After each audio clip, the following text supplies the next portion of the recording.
What is going to be the difference this time around?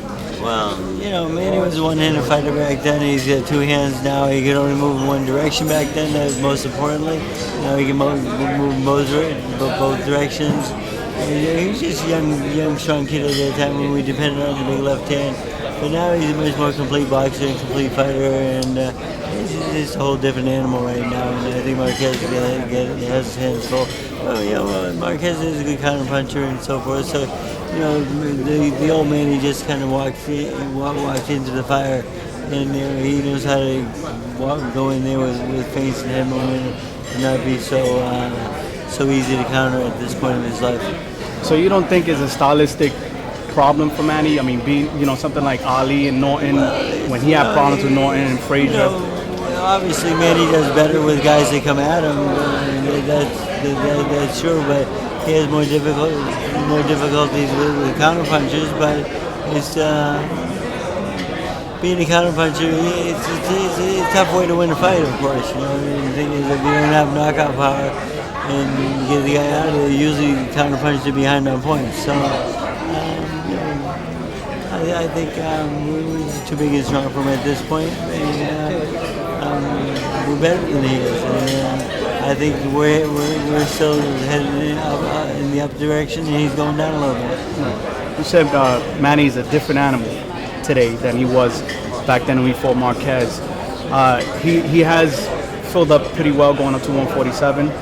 He scored a couple of knockouts in that weight class. Now, you think that because Manny's bigger, he's stronger, he's a two-fisted fighter, you think he's gonna be able to blow out Marquez, being that he didn't do it in the first two fights? His last two fights, he let the guys go the distance. He's much more too compassionate. And in this fight, there's a little dislike there because the guy says he got robbed and says he was cheated and so forth. I mean, he doesn't like that. And I think Manny's going to go in there, and if he hurts him, he will finish this guy. He won't be compassionate and pull up. You're going to work with the U.S.Olympic Team. How's that experience been? Is there really some talent? Do you see anybody that you can see yourself working with in the future? Yeah, we got some good guys up there. There's me and a lot of good coaches up there. Coach Hunter's up there with me. Coach Sims is up there with me. Mike Stafford's up there with me. So, the head coach Joe Sanders is the leader. But we're doing the best we can with the kids. They're coming along good. We just left the sparring day yesterday. They're sparring with most of my fighters, and Peter Quinlan's helping out, and Wally Amataso, who's 18-0, is helping out. Latif Coyote's up there helping out.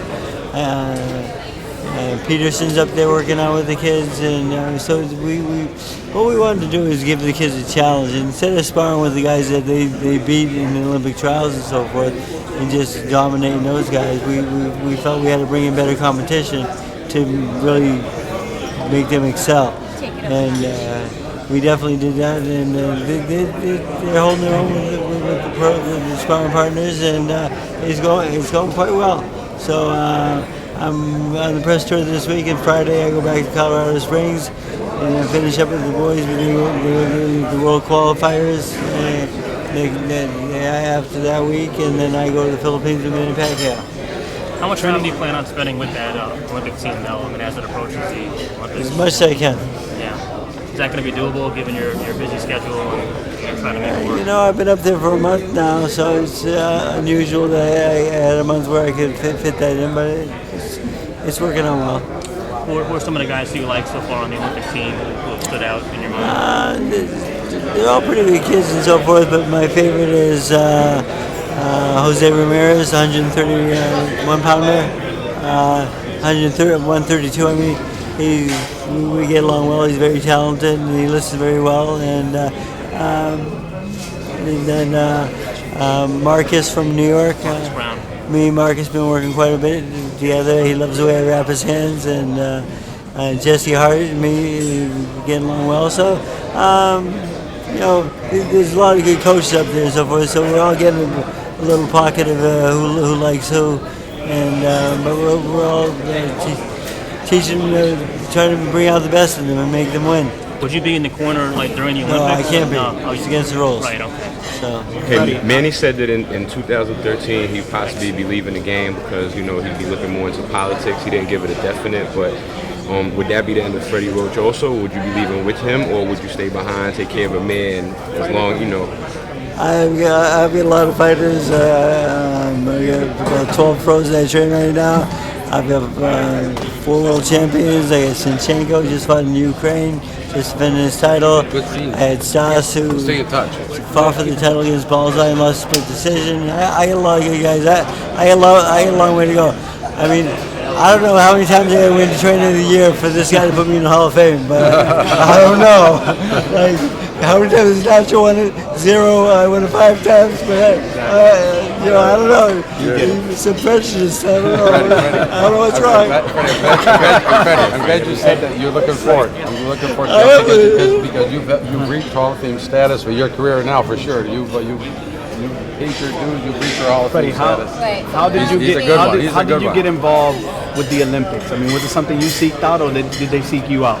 They came to me and they asked me about help out, and I said, sure, I'd love to, because I haven't been involved in the amateurs since '76 when I fought in Montreal as an alternate in the '76 Olympic team, and we,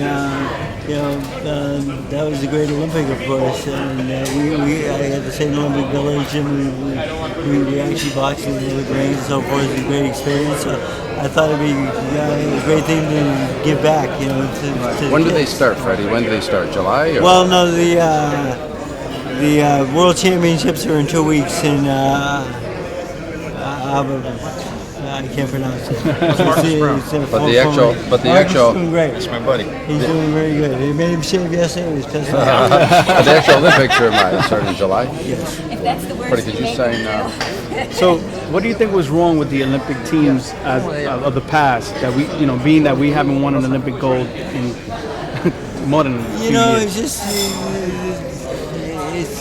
that scoring system is just so difficult, and there's a science to beating the system, the scoring system. You can beat a computer. You get a lead and you want to protect it. And so with the new scoring system that's involved now, it's much better because it's no longer everyone has to hit the button at the same time and so forth.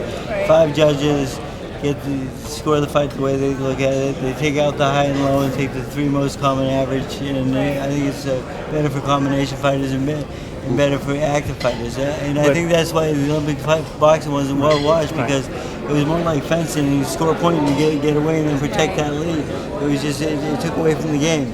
So they really need to get back to completely pro style of scoring and so forth. I think that will really make it a much more exciting sports like pro boxing is. It's because right now it's like 2 different sports. It's like it used to be like the amateurs were to kind of school you to get ready for the pros, Right. But now you have to completely change them after they come out of the amateurs because of that scoring system.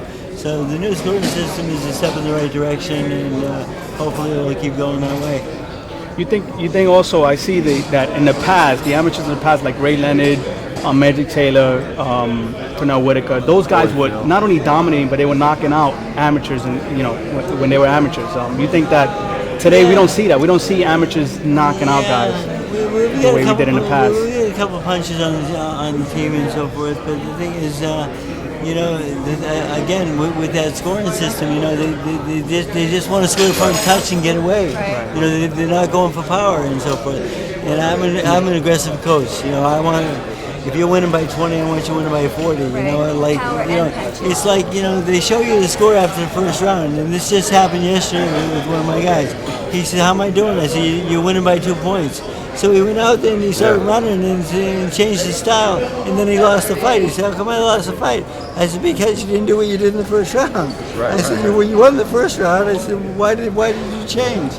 Because they had that mentality to protect that lead, and that's not what I'm about. You got to keep scoring. And the thing is, there's some scenarios that the kids got to know. 90% of amateur fights, the fighter who wins the first round is the proven fact in the calculation wins the fight. So go out and be aggressive and so forth. That's what I'm trying to teach my guys, and so it's getting there. Marcus is Marcus is working out with Kid Chocolate every day. Freddie, could you send this for? It's been great. Send that one for me. All right, thank you, Freddie.